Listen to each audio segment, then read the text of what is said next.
as a peace-loving global citizen. Korea's unification will bring world unification. Chapter 6, Part 4. As I was coming out of the Kremlin Palace after meeting Mr. Gorbachev, I turned to Bo Hee-pak, who had accompanied me, and gave him a special instruction. I need to meet President Kim Il-sung before the end of 1991, I told him. There's no time. The Soviet Union is going to end in the next year or two. Our country is the problem. Somehow, I need to meet President Kim and prevent war from occurring on the Korean peninsula. I knew that when the Soviet Union collapsed, most other communist regimes in the world would also fall. North Korea would find itself forced into a corner, and there was no telling what provocation it might commit. North Korea's obsession with nuclear weapons made the situation even more worrisome. To prevent a war with North Korea, we needed a channel to talk to its leadership, but we had no such channel at that point. Somehow, I needed to meet President Kim and receive his commitment not to strike first against South Korea. The Korean Peninsula is a scaled-down version of the world. If blood were shed on the Korean Peninsula, it would be shed in the world. If reconciliation occurred on the peninsula, there would be reconciliation in the world. If the peninsula were unified, this would bring about unification in the world. Beginning in the late 1980s, however, North Korea had been working hard to become a country possessing nuclear weapons. Western countries were saying that they would stage a first strike against North Korea, if necessary.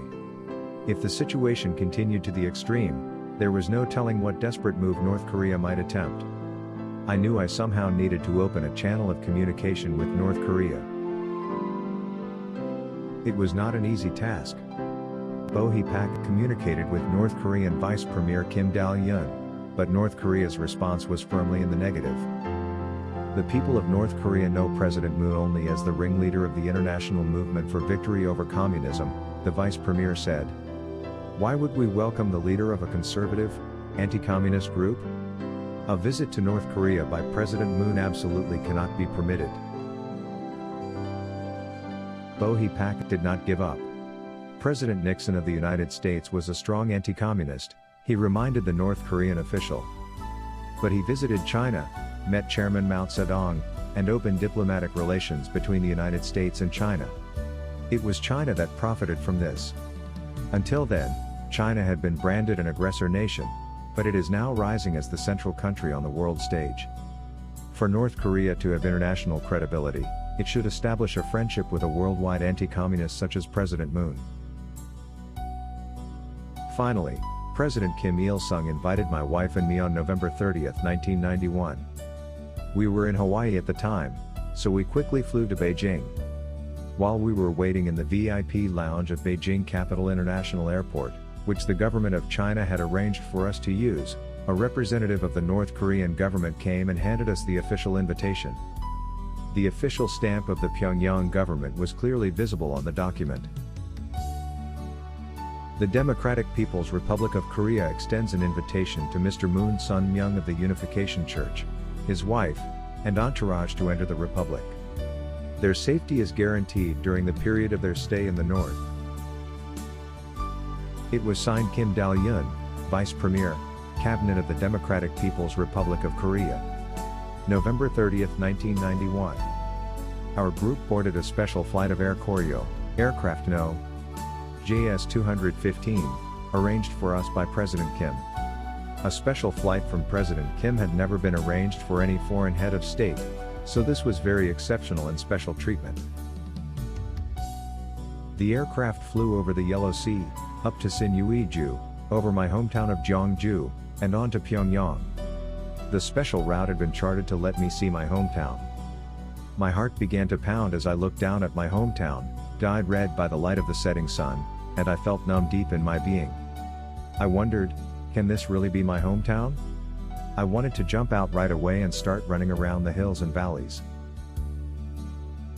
At Pyongyang's Sanan International Airport, family members whom I had not seen for 48 years were there to greet me.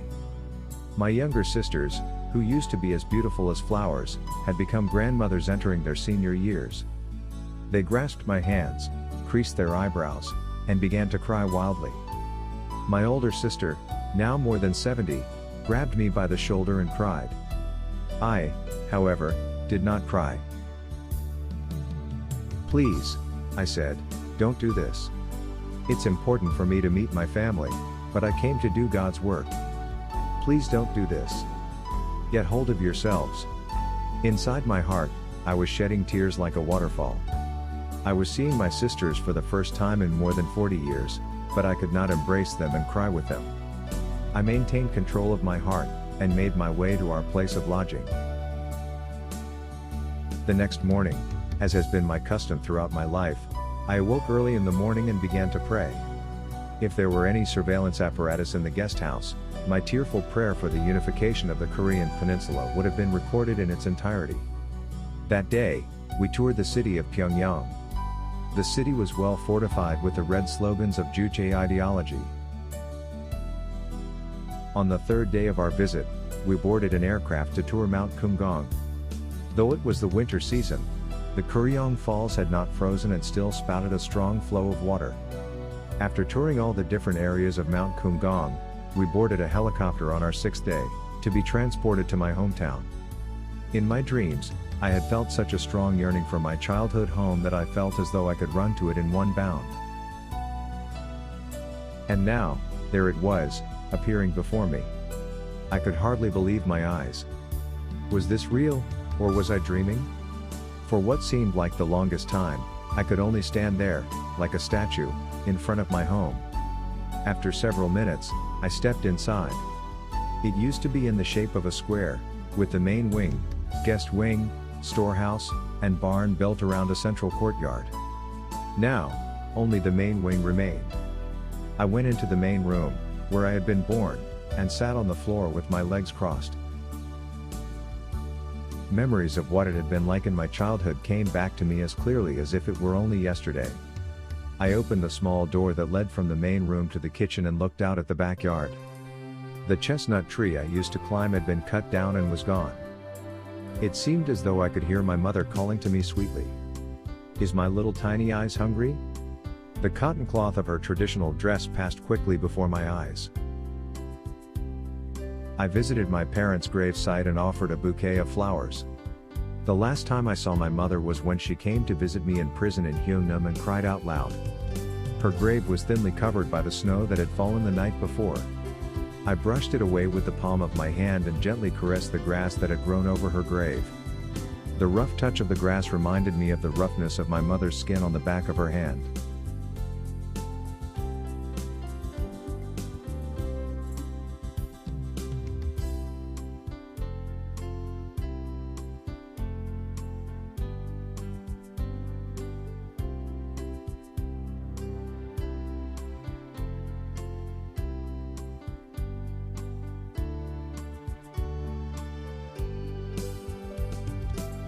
As a peace-loving global citizen.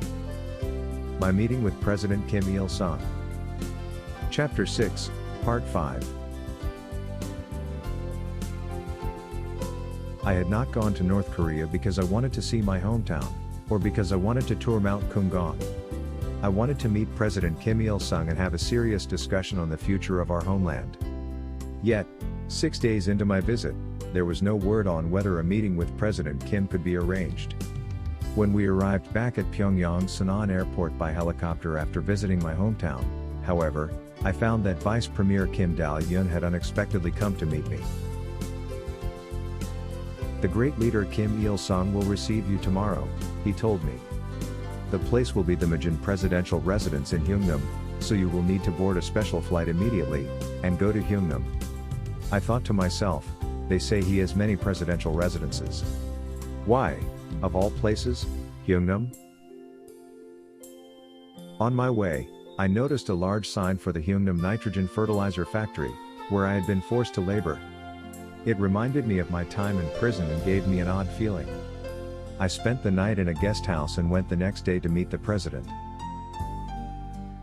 As I approached the official residence, I found President Kim at the entrance, waiting to greet me. The two of us simultaneously embraced each other. I was an anti-communist and he was the leader of a communist party, but ideology and philosophies were not important in the context of our meeting. We were like brothers who were meeting for the first time after a long separation. This was the power of belonging to the same people and sharing the same blood. Right at the outset, I said to him, "Mr. President, because of your warm consideration, I have been able to meet my family. There are, however, 10 million Koreans who are members of families separated between North and South, and they are unable even to know whether their relatives on the other side are alive or dead. I would like to ask you to grant them the opportunity to meet each other."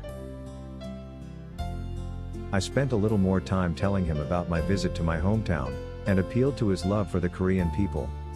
He and I spoke the same dialect, so we were at ease with one another. President Kim responded, "I feel the same way. From next year, let's begin a movement that allows separated compatriots of North and South to meet one another." His acceptance of my proposal was as natural as the snow melting in spring. After speaking of my visit to Jeongju, I moved on to my views on nuclear weapons. I respectfully propose that North Korea agree to a declaration on the denuclearization of the Korean Peninsula and sign a safeguards agreement with the International Atomic Energy Agency. President Kim responded with candor, "President Moon, think for a moment. Who am I going to kill by making nuclear weapons? Kill my own people? Do I look like that kind of person? I agree that nuclear energy should be used only for peaceful purposes. I have listened attentively to what you have to say, and I expect it will be all right." At the time, North-South relations were at a difficult point over the issue of nuclear inspections in North Korea, and so I had made my proposal with some reluctance. Everyone present, however, was surprised that President Kim responded in such a pleasant tone. At this point, we adjourned our meeting to a dining room, where we took an early lunch. "President Moon, are you familiar with frozen potato noodles? It's a dish I ate quite often when I was active as a partisan on Mount Baekdu. Please try some." "Well, of course I know it," I said, responding to his words with delight. "We used to enjoy this dish in my hometown." "Well, I'm sure in your hometown you ate it as a delicacy," he continued. "I ate it to survive. The Japanese police used to search for us all the way to the top of Mount Baekdu. We didn't have a chance to sit down to a decent meal. What else is there to eat at the top of Mount Baekdu other than potatoes? We would start to boil some potatoes, and if the Japanese police came after us, we would bury the potatoes in the ground and run away. It would be so cold that by the time we got back, the potatoes would be frozen solid in the ground. The only thing we could do was dig up the potatoes, thaw them, and then turn them into powder, so we could make noodles out of them." "Mr. President," I said, "you are an expert on frozen potato noodles." "That's right. They taste good mixed in bean soup, and they also taste very good if you eat them in sesame soup. It's a dish that is easy on the digestion, and because potatoes have a tendency to stick together, it is very filling. Also, President Moon," he continued, "it tastes really good if you do like they do in Hamgyong province and take some leaf mustard kimchi, like this, and put it over the noodles. You should try it." I did as he suggested and ate my frozen potato noodles with some leaf mustard kimchi over them. The tasty flavor of the noodles matched well the spicy kimchi and left my stomach feeling light. "There are many delicacies in the world," President Kim said. "I'm not interested in any of those. There's nothing better than the potato cakes, corn, and sweet potatoes that I used to eat in my hometown. You and I even share similar tastes in food," I said. "It's good that people who share the same homeland can meet like this." "How was it when you visited your hometown?" he asked me. I was filled with many emotions, I said. The home where I lived was still there, and I sat in the main room to think about the past. I almost expected to hear the voice of my late mother, calling me. It was an emotional feeling. "I see," he said. "It shows that our country needs to be unified immediately. I hear that when you were young, you were quite mischievous. Did you have a chance to run around while you were there this time?" Everyone at the table laughed at the president's comment. "I wanted to climb a tree and go fishing, but I heard that you were waiting for me, so I quickly came here." I hope you will invite me to come again sometime. Well, of course. Of course I will. President Moon, do you like to hunt? I like hunting very much. I think if you go bear hunting on Mount Baekdu, you will enjoy it very much. Bears have big bodies and look uncoordinated, but they are actually very nimble. I once came face to face with a bear, he continued.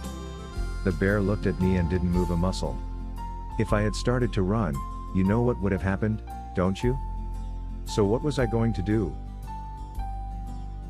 I stared right back at him and just stood there. 1 hour passed, then 2 hours, 3 hours. But the bear just kept staring at me. You know how Mount Baekdu is famous for being cold.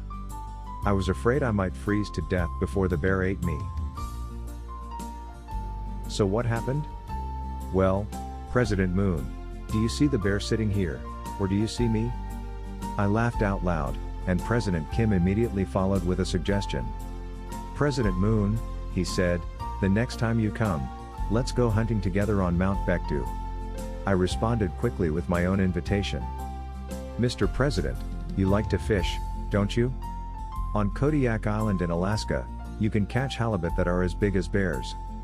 Let's go fishing for those sometime. Halibut as big as bears? Well, I will definitely have to go.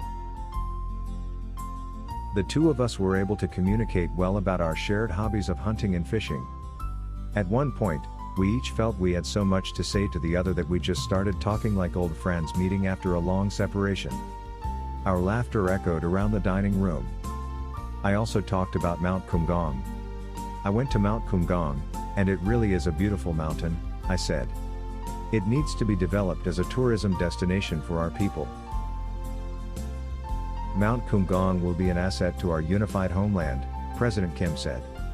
So I have made sure that only certain people can touch it. If it's developed in the wrong way, it could be ruined. You have an international eye, and I could trust someone like you to take it over and develop it for us. President Kim went so far as to ask that we develop Mount Kumgang. Mr. President, I said, you are older than me, so you are like my older brother. He responded, President Moon, from now, let's refer to each other as older brother and younger brother, and he grasped my hand tightly. President Kim and I held each other's hand as we walked down the hallway and took commemorative photographs. Then I left the residence. After I had gone, I was told that President Kim told his son, Kim Jong-il, President Moon is a great man. I have met many people in my life, but none were like him. He has a broad scale of thinking, and he overflows with heart. I felt close to him. It made me feel good to be with him, and I wanted him to stay for a long time. I want to meet him again. After I die, if there are things to discuss pertaining to North-South relations, you must always seek the advice of President Moon. So it seemed that we had communicated very well. Soon after I ended my week-long stay and left Pyongyang, Prime Minister Myung Moon led a North Korean delegation to Seoul. Prime Minister Yoon signed an agreement to denuclearize the Korean peninsula.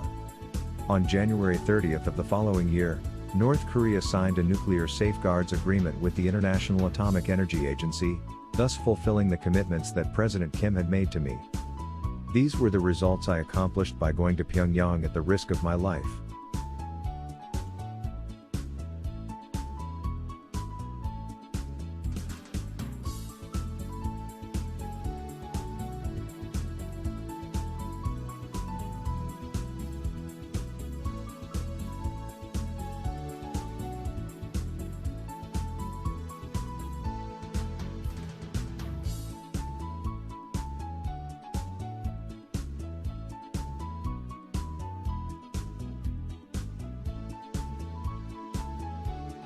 As a peace-loving global citizen.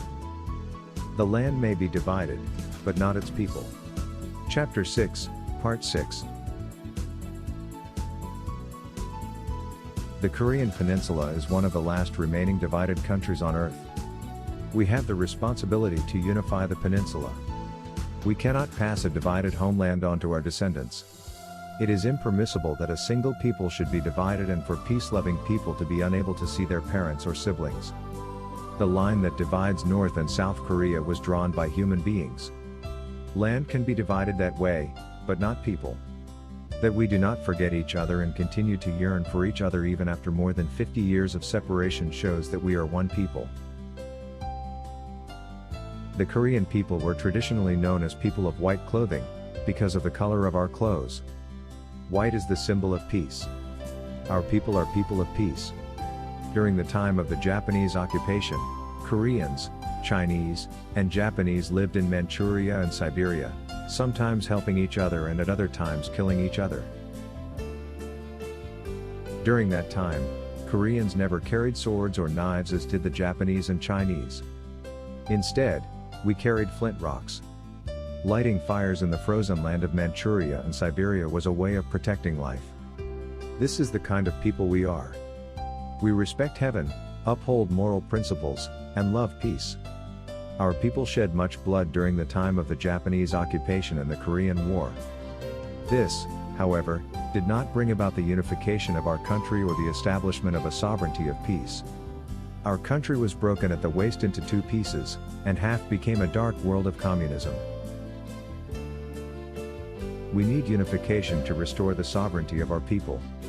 We must end the division between North and South so we can have peace. Only after we first accomplish peaceful unification and restore our sovereignty can we bring peace to the world. The Korean people were created to bring peace to the world. Everything has a name, and names have meaning. The clothes of the people of white clothing are easy to see, both by day and night. White is good to use for signs during the night because it is easy to see in the dark. Our people are destined to convey messages of peace around the world, both day and night. North and South are divided by a ceasefire line, but this is not the problem. Once we remove that line, we will find an even larger barrier between us and Russia and China. For our people to enjoy true peace, we will need to overcome those ceasefire lines as well. It will be difficult, but it is not impossible. The important thing is our own attitude. I believe that when a person sweats, he should sweat every last drop that he has in him. He should sweat even the last little bit that is in his heart. That way, he will have no regrets, and everything will become clean and set in order. The same is true when we attempt anything difficult. The difficulty will end only when you have gained victory at every stage, and everything has been made clear. Whatever you are dealing with needs to be completely put in order. Then it can bear fruit. We cannot restore our people's full sovereignty without going through such tearful difficulties. Today, many people talk about peaceful unification. I, however, spoke about this at a time when people did not dare even use the phrase peaceful unification, for fear of being charged with violating the anti-communist law and the national security law. Today, when people ask me what must be done to bring about unification, I tell them what I have always said on this matter: if South Koreans love North Korea more than they love the South, and North Koreans love South Korea more than they love the North, we could unify the peninsula today. I was able to risk my life to go to North Korea in 1991 and meet President Kim because I had a foundation of such love within me. I made agreements then with him regarding meetings of separated families, North-South economic cooperation, development of Mount Kumgang, denuclearization of the Korean peninsula, and working toward a North-South summit conference. No one thought an anti-communist could go to a communist country and open the floodgate of unification, but I surprised the world. Before my meeting with President Kim, I delivered a 2-hour address titled "Blood is Thicker Than Water" at the Mansudae Assembly Hall, seat of the Supreme People's Assembly, North Korea's legislature. I spoke that day to the leadership of North Korea about a way to unify North and South through love. I stood before the leadership of North Korea, who were armed with Kim Il-sung's philosophy, and told them exactly what I believed. North and South must be unified, I said, but guns and swords will not make us one. North-South unification will not happen with military force. Even the Korean War failed in this respect, and it is foolish for anyone to think they can make another attempt through military force. Neither will unification happen with the Juche ideology that you espouse. What will do it, then? The world does not operate only by the power of human beings. Because God exists, Nothing can be done by human effort alone. Even in situations of evil, such as war, God carries out his providence. That is why North and South cannot be unified through the Juche ideology that puts man at the center. Bringing about a unified homeland can be done only with Godism, I continued. God is protecting us, and our time of unification is coming. Unification is the destiny, it is the task that must be accomplished in our era. If we cannot accomplish the sacred task of unifying the homeland in our time, we will not be able to hold our heads high in the presence of our ancestors or descendants for the rest of eternity. What is Godism? It is the practice of God's perfect love. Neither the right wing nor the left wing can unify North and South. It will be possible only when there is a head-wing thought that is able to harmonize these two. To travel the path of love, you must apologize before the world for your invasion of the South. I understand that North Korea has planted 20,000 resident espionage agents in the South. Send an order immediately to all of them, instructing them to turn themselves into the South Korean authorities. If you do that, I will give them an education that will rectify their ideology and turn them into patriots who will contribute to the peaceful unification of North and South. I pounded on the table in front of me as I spoke. The expressions of Mr. Yoon Ki-bok and Vice Premier Kim Dal-yoon grew tense with fear. I was aware of what dangers I might be exposed to for making such statements, but I needed to say what I had come to say. I was not simply trying to shock the audience. I knew that my speech would be reported immediately, word for word, to President Kim and his son, Chairman Kim Jong-il. So I wanted to state my purpose clearly. When I finished, some of the North Koreans present even protested, demanding to know how I could dare to speak in such a manner. I looked at my entourage and saw that their faces were white with fear. Our members who were with me told me, the speech had a very strong tone, and the atmosphere of the audience was not good. I was adamant, however. Why did I come here? I asked them. I didn't come to see the land of North Korea. If I were to leave here without saying what needed to be said, heaven would punish me. Even if today's speech is used by them as an excuse to deny me a meeting with President Kim and to expel us from the country, I still needed to say what I came to say. On July 8, 1994, President Kim suddenly died. His death came when North-South relations were at an all-time low.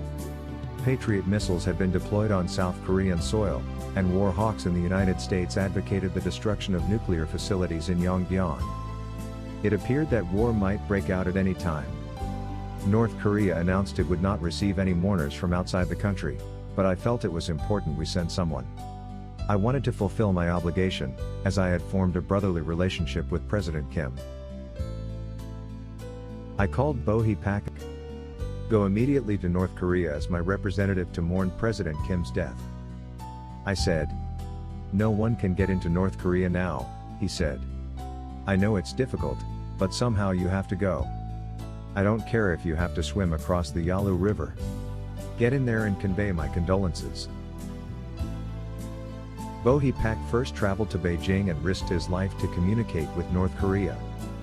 Then, Chairman Kim Jong-il gave the instruction, an exception will be made for a mourning representative from President Moon. Escort him to Pyongyang. After condolences had been expressed, Chairman Kim Jong-il met with Bo Hee-pak and politely greeted him, saying, "My father always said that President Moon was working hard for the unification of our homeland. I am glad you came." In 1994, the Korean peninsula was in such a crisis that it could have exploded at any time. In that moment, we were able to resolve the nuclear crisis on the Korean peninsula because of the relationship I had formed with President Kim Il-sung. Sending a representative to express my condolences was not a simple matter of mourning. I described my meeting with President Kim in considerable detail to illustrate my point about the importance of faith and loyalty between two people. I met him for the sake of the peaceful unification of our homeland.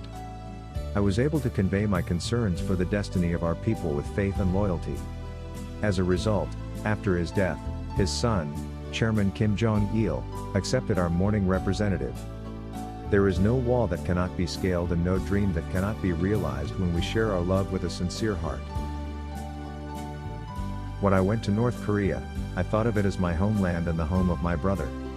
I didn't go there with a desire to get something from them. I went with the purpose to share with them my heart of love. The power of love touched not only President Kim Il-sung but also his son, Chairman Kim Jong-il. Since then, and continuing to this day, we have maintained a special relationship with North Korea. Each time North-South relations become difficult, we have played a role in opening the gateway.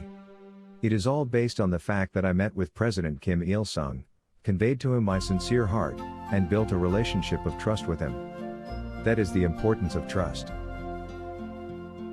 Following my meeting with President Kim, we now operate the Pyeonghwa Motors Plant, the Patonggang Hotel, and the World Peace Center in North Korea. There are 8 billboards for Pyeonghwa Motors around Pyongyang. When the South Korean president visited North Korea, North Korean officials took him to the Pyeonghwa Motors plant. South Korean business leaders who accompanied the president stayed at the Patonggang Hotel. Non-North Korean members of our church who work in North Korea gather at the World Peace Center each Sunday for worship service. All of these projects are efforts for the sake of peaceful exchanges and unification of North and South. They are not being done to make a profit. They are efforts to contribute to the unification of North and South as an expression of love for the Korean people.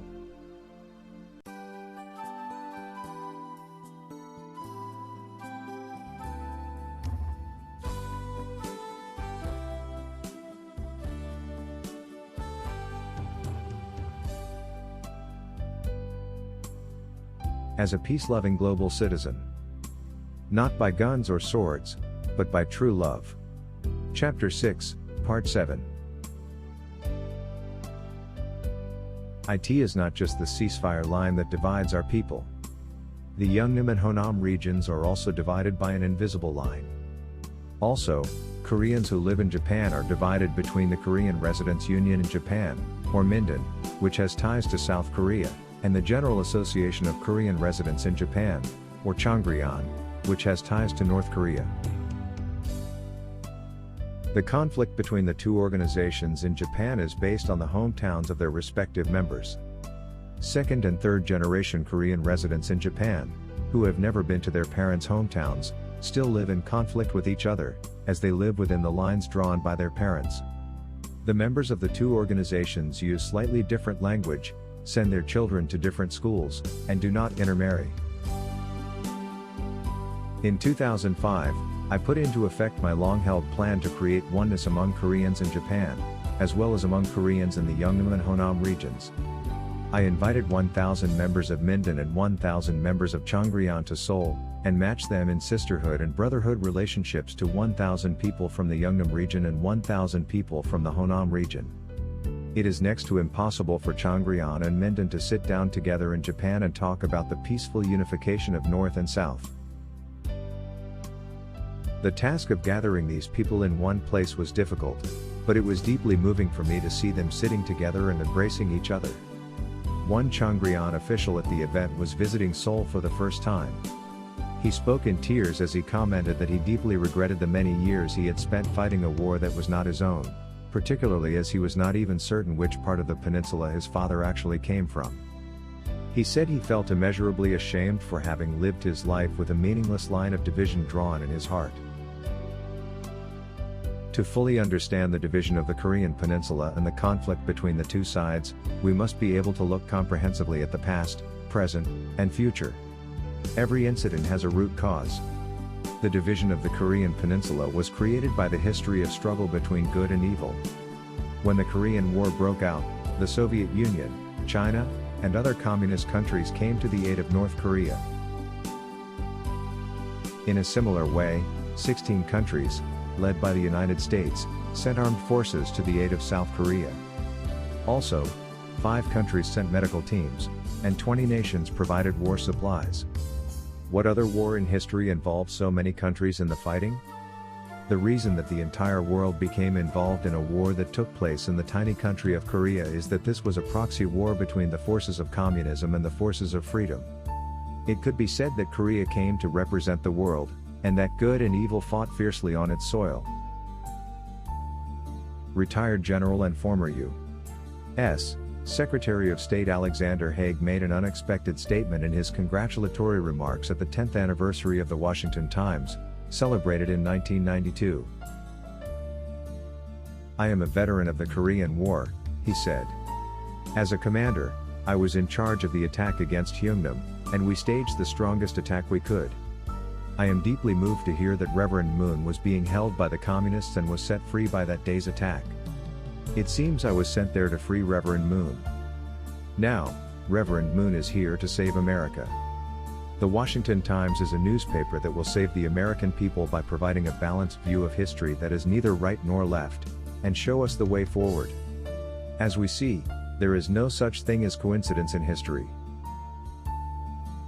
A few years ago in Korea, there were people making the argument that the famous statue of General Douglas MacArthur in an Incheon Park should be removed. If United Nations forces had not joined the war effort, the country would not be divided between North and South, as it is today, this argument went. I was shocked to hear this. Such an argument can only be made from the position of the Communist Party of North Korea. Great sacrifices were made on a global level, and yet the peninsula remains divided. We do not know the exact date when unification will come, but it is clear that we are making strong strides in that direction. There are many obstacles to be overcome on the road to unification. As we come face to face with each obstacle, we need to work to tear it down and then move on.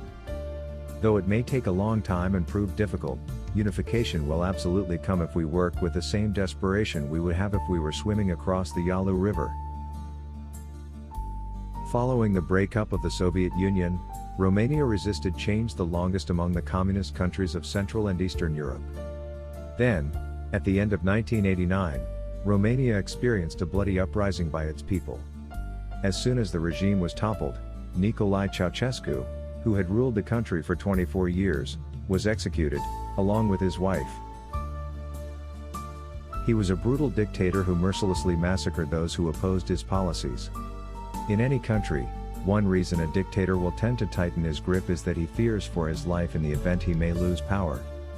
I think that if a dictator can be certain that his own life will not be placed in danger, he will not go headlong down a dead-end street in the manner of Ceausescu. Our country, too, will be unified before long, by one means or another. So politicians and economists need to make the necessary preparations in their own fields of expertise. As a religious person, I will work hard to prepare to greet the unified Korea in which we can embrace North Korean people with love and share in a common peace. I have studied the unification of Germany for a long time. I have listened to the experiences of those who were involved with regard to how it was that unification could come without a single bullet being fired or a single drop of blood being spilled. In so doing, my hope has been to find a way that is appropriate for Korea. I have learned that the main reason Germany could be unified peacefully was that East German leaders were made to understand that their lives would not be in danger following unification. If East German leaders had not believed this would be so, they would not have allowed unification to occur so easily. I came to believe we need to give a similar understanding toward the rulers of North Korea. A novel based on North Korea was published in Japan not long ago. In this fictional novel, the rulers of North Korea repeatedly watch a video of Ceausescu's execution and cry out, "That is what will happen to us if we lose power. Under no circumstances can we lose our hold on power." Of course, that is only a novel published in Japan. We should, however, devote our attention to this real problem and find a solution for North Korean leaders, to bring about Korea's speedy unification. Building a world of peace on the Korean peninsula is not as difficult as we may think. When South Korea lives fully for the sake of North Korea will not try to fight the South, and peace will come naturally to the peninsula. The power that can move a rebellious child is not the fist or brute power. It is the power of love that wells up naturally from within the heart. More than rice or fertilizer, it is important for us to give love to North Korea. We must never forget that it is only when we consider North Korea's situation and live for its sake with a loving and sincere heart that the North will open its heart to us and the world.